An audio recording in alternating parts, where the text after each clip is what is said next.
אני, כמו שאמרתי קודם, אספן כרוני של קלפים ועזרי הוראה משחקיים למיניהם.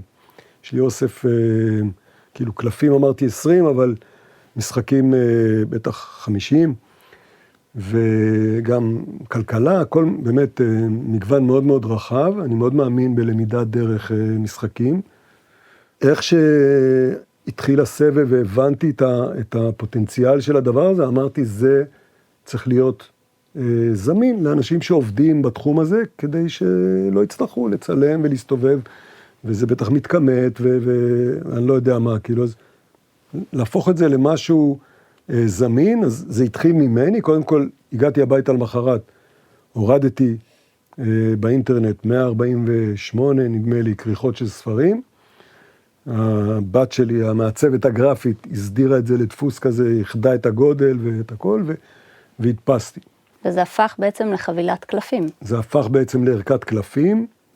לדעתי אפילו בלי קייס, אם אני זוכרת נכון. בלי קייס, עם גומייה, ואחר כך, ולדעתי גם עוד בלי השם, או שכבר זה היה מהסיפור שלך? קלפים. קלפים. תסתדרו. תסתדרו. ואז עשינו הדפסה אחת, ואז עשיתי עוד הדפסה של קצת יותר, וכשזה נגמר, בעצם אחת הלקוחות מהנגלה הראשונה, היא קצינת מבחן פה באילת, למבוגרים, והיא משתמשת בהם, היא קנתה את הערכה הראשונה, והיא משתמשת בזה לקבוצות של אלימות במשפחה, והיא, כל פעם שהיא נוסעת למרכז ומפגשים של קצינות מבחן וזה, אז היא מביאה מתנות, והיא מתקשרת אליי ואומרת לי אם נשאר עוד 2, היא צריכה 2 מתנות, כאילו היא רוצה. וזה היה הצומת שהייתי צריך להתחיל לחשוב, כאילו מה אני עושה, אם אני מדפיס עוד מאלה, או שאני כבר עושה כמות מסחרית, ואז זה מחייב אותי לשנות את הכל, ובעצם ישבתי קרוב לחודשיים בלילות, ויצרתי 90 כריכות של ספרים. יש שם איזה 2-3 עם זיקה קלה למקור, כמו הנסיך השובב, ורעידת זמן, שזה ספר של קורט ונגוט שאני מאוד אוהב, ועוד כמה שנשאר איזה קריצה כזה, אבל לרוב העיצוב חדש לגמרי של הכריכה. השם המצאתי מדמיוני הקודח או מה-GPT. היום בערכה יש 90 כריכות של ספרים, יש דף הסבר, הנחיות שנאסף, אני חושב שהרוב ממך, אבל הייתה עוד אחת, דעתי אולי תלמידה שלך, יש לך דוסים, עסקה זה שלך? כן. אז עסקה היא מאוד מאוד לקחה את זה ברצינות גם. היא ממש מהמורות הגבוהות. כן, היא מורה שלי להתמקדות. כן, אז היא נתנה לי כמה רעיונות גם. אני רואה שיש פה קלפים חדשים, אתה רוצה שנדבר עליהם רגע? אפשר. את רוצה להציץ בהם רגע? אני רואה שכתוב פה שהם קלפים מעוררי השראה ושיח, זה מכל מיני עולמות של אמונה?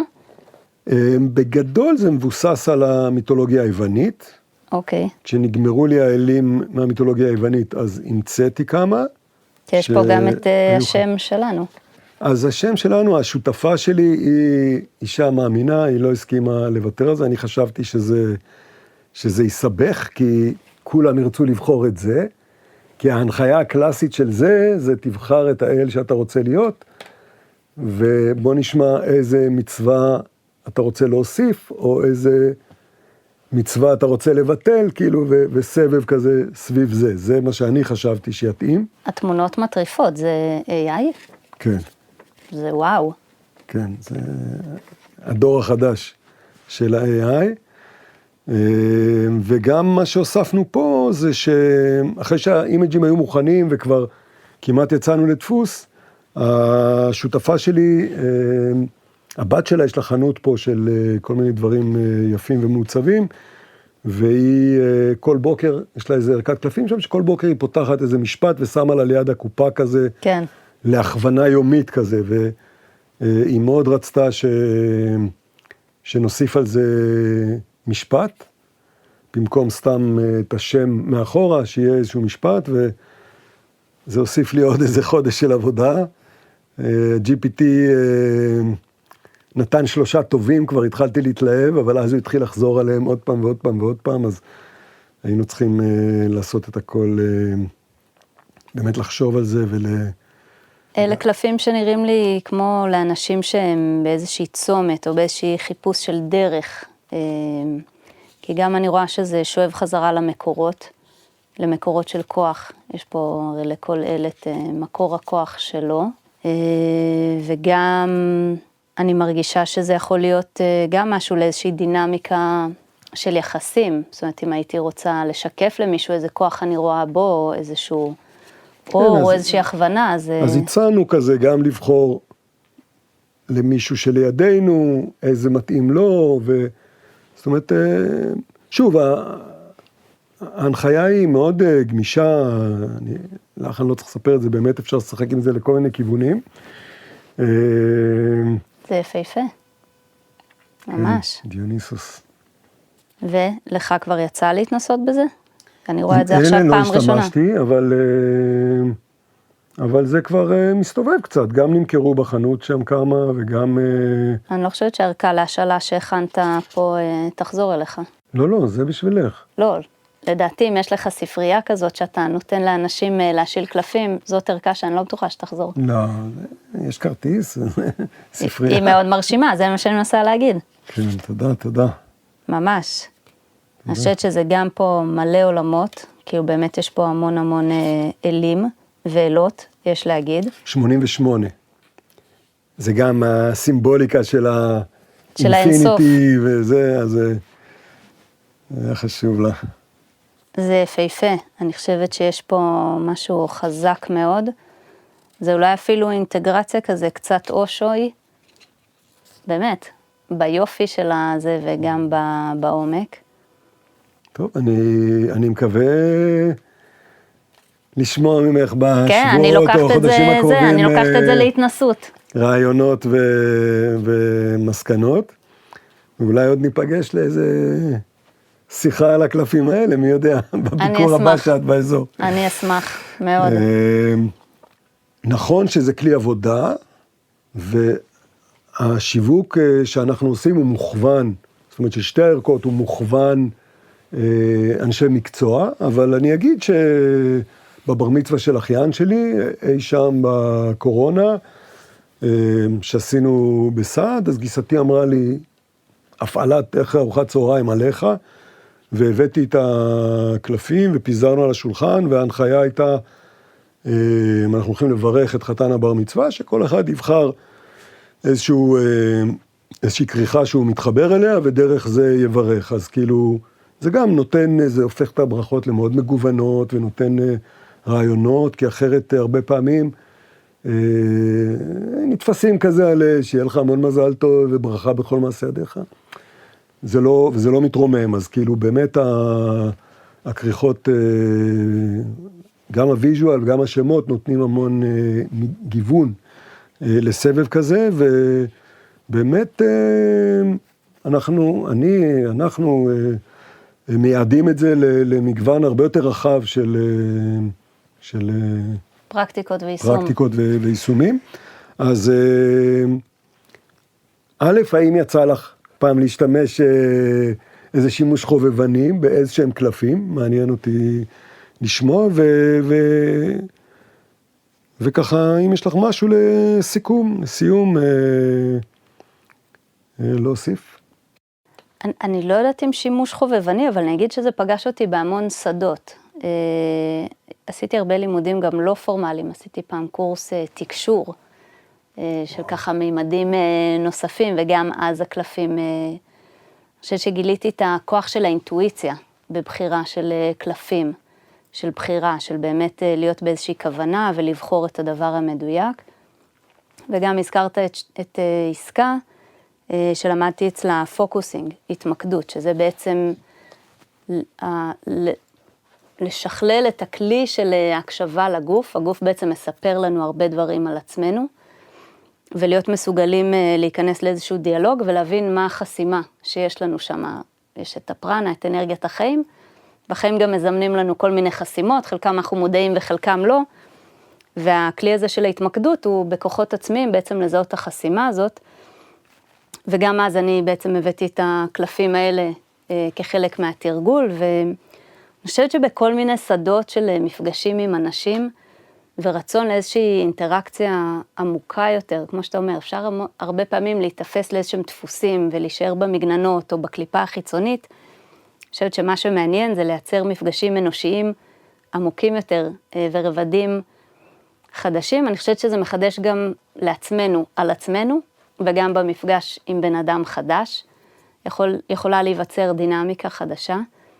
אני חושבת שקלפים הם פשוט מרחב מצוין לעשות את זה. אני אגיד המון תודה, שוב על המאמץ להגיע ולסנכרן את הכל. אני אגיד שלמי ששומע אותנו, הוא כנראה נמצא בדף נחיתה שלי, ואיפשהו יש שם איזה כפתור כזה שכתוב לרכישה או משהו כזה, ליצור איתי קשר. אז אם אחרי ששמעתם את כל השיחה הזאת ואתם בטוחים יותר שזה מה שאתם רוצים, אז תלחצו על הכפתור ואני אשמח לשלוח לכם לאיפה שאתם נמצאים, גם את מה הסיפור שלך, גם את הדרך אל שהזכרנו פה. ואולי בהמשך יהיו עוד. מי יודע? מכיוון שהבאת לי עכשיו את הקלפים ואני לא מכירה אותם, אני אבחר כמו שאני בדרך כלל בוחרת, שאני פשוט פורסת אותם, ואני רגע אחשוב מה הכוונה, אני אגיד, אני בוחרת קלף שהוא עבורך, אביחי. טוב? אוקיי. כי זה מרגיש לי הדבר הנדיב לעשות. קודם כל, זה מהמם, יצא פה אסתיה, שאני אגיד, רשום פה גם בעברית וגם באנגלית, ואז יותר קל להגות. אני אגיד, אני מרגישה שזה גם מאוד מלמד, כי אינני מכירה את האלים היוונים, אז טוב שאני ככה לומדת גם. אז אסתיה היא אלת המשפחה, ומשפחה לא בוחרים, אבל אין כמו משפחה. שווה לטפח את הקשרים בין חברי השבט השונים, כמקור לתמיכה, אהבה וכבוד. תחבר לך? אנחנו חזרנו בדיוק מבקעת הירדן, מהדלקת נרות חנוכה. בגלל לידות ומילואים, אז הצלחנו להביא רק 65 מתוך... מהשבט. 90 מהשבט, כן, אז... ואמא מוציאה את הכרטיס אשראי, אנחנו מנסים לבזבז את הירושה לפני שהיא הולכת כזה, אז... באמת משקיעים המון בעניין הזה של השבט והמשפחה והחיבור, בהחלט, כן. אז תדע שזה תדר חזק שאתה משדר עליו הסיפור המשפחתי, גם לדעתי התמונה שלך בוואטסאפ זה הילדים שלך, נכון? בוואטסאפ זה שתי הבנות שלי בחתונה של אחת מהם, אני חושב. כן, אז אתה מחובר במשפחה. לגמרי. אז הנה, הקלפים יודעים הכל. הקלפים יודעים הכל. רוצה גם? קח תערבב. לשלוף אחד לך. אתה צריך לערבב ולשים כוונה, ואז לשלוף. אוקיי.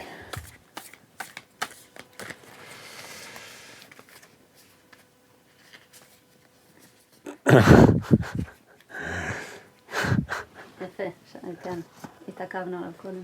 כן, דיוניסוס, אל הגפן והיין, אולי זה מתחבר לרמת הגולן. תמונה של דיוניסוס, מרים לחיים, כוס יין אדום. לא, זה משהו בין פסל לדמות אמיתית. והציטוט הוא, האדם כמו יין טוב, משתבח עם השנים, כוס ראשונה תוסיף יצירתיות, אבל השלישית כבר אלימות. אני נשואה לקורם. די. שמגדל יין. די. ויעיד פורון, שנראה לי שאני משתבחת עם השנים. לא בטוחה שהייתי הגרסה הכי טובה שלי כשנפגשנו אז ביסודי. כן. אז את אומרת שהקלפים תמיד צודקים. כן, הם תמיד צודקים. אוקיי. ואולי פעם הבאה צריך לשים פה יין ולשתות לחיים. שאולי זה הרמז. ברוך השם.